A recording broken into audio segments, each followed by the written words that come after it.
This is the Flint 4KP Pro. It's a premium capture card from Cloner Alliance. This capture card is capable of taking in a 4K 60 frame per second signal and recording and streaming that signal in up to 4K 30 frames per second or downscaling to 1080p at 60 frames per second. It is also capable of direct HDR pass-through of up to 4K at 60 frames per second, so you won't see any lag or delay locally while you stream or make a recording. The capture card connects via USB 3 with the included USB-C cable for ultra-high video bitrate recording. Right to the test, I wanted to feed a 4K signal into the device at 60 frames per second, but unfortunately the only device I have that is capable of that is my main PC. I fed one of my graphic card outputs into the 4KP capture card and looped the recording back into OBS for capture. I recorded some footage of Destiny 2 at 4K, but as you can see here, my PC just isn't capable of running Destiny 2 at 60 frames per second and encoding the recording at the same time. I need to find you a weapon. Let's keep moving. When I dropped Destiny 2 to 1080p, the game ran at the full 60 frames per second, as you can see here, and the recording went very smooth.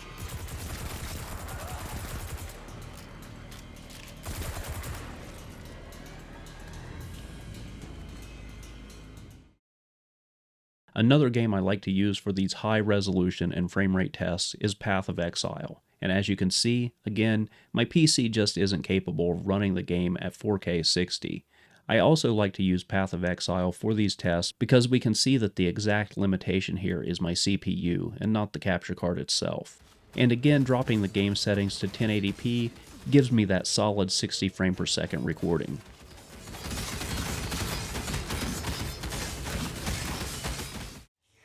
As for console gaming, I'm not really into video games, so I don't have the latest gen consoles, but here is some footage captured from an Xbox 360.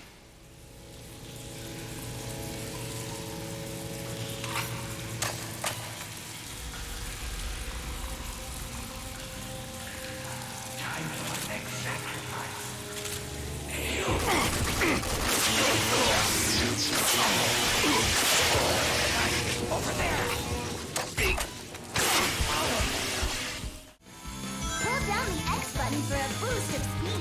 Once the boost gauge on the lower left is empty, you can no longer use boost. Defeat enemies or collect rings to refill the boost gauge.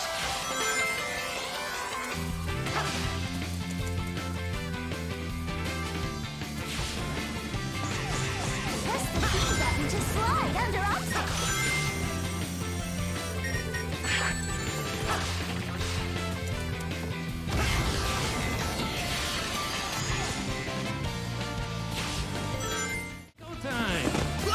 Gymnastics!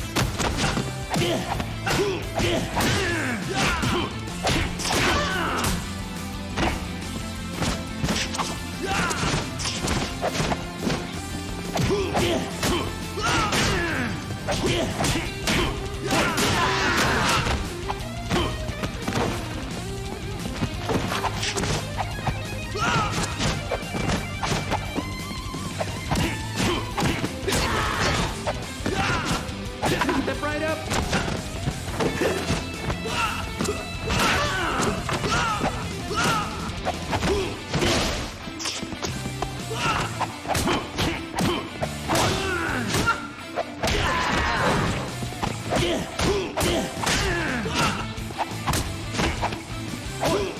And if you want to use this capture card to capture footage from a DSLR or mirrorless camera directly into your PC, you can do that, as long as your camera has a clean HDMI output.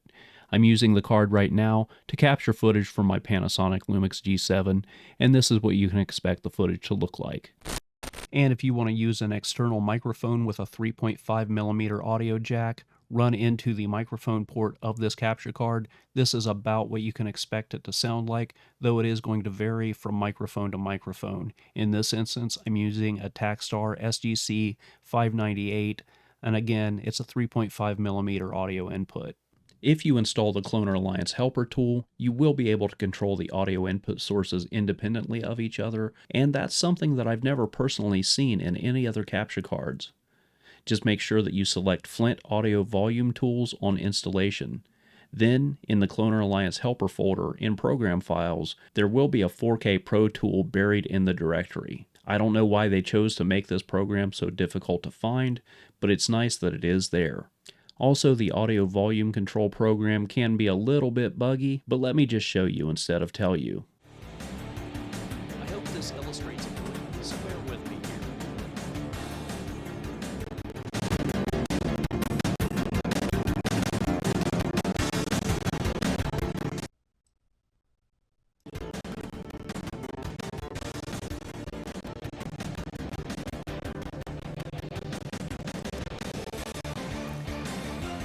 Again, I'm recording this portion with my external microphone, ran into the mic port of the 4K Pro capture card while I'm capturing footage from the Xbox 360. And as you were able to hear, while the audio control tool is open, it's not all puppies and rainbows. We got some pretty nasty digital distortion, but after the program is closed, things do go back to normal. This is not an ideal setup, and most people won't be using a mic into the external port of this capture card anyway. However, if you do, make sure you've set your audio levels before making a recording, and especially before live streaming.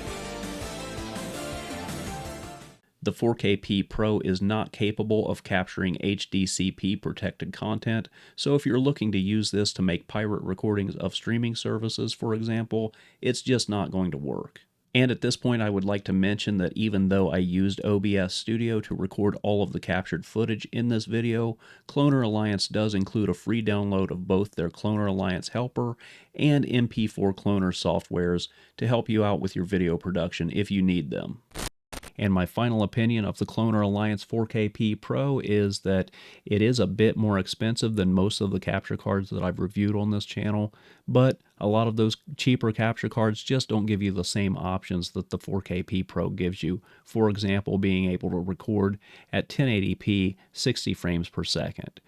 Sometimes you do indeed get what you pay for.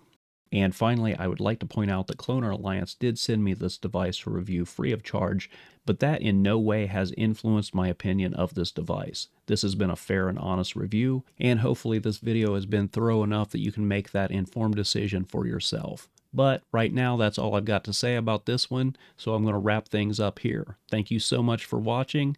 That's it for now, and I'll see you next time.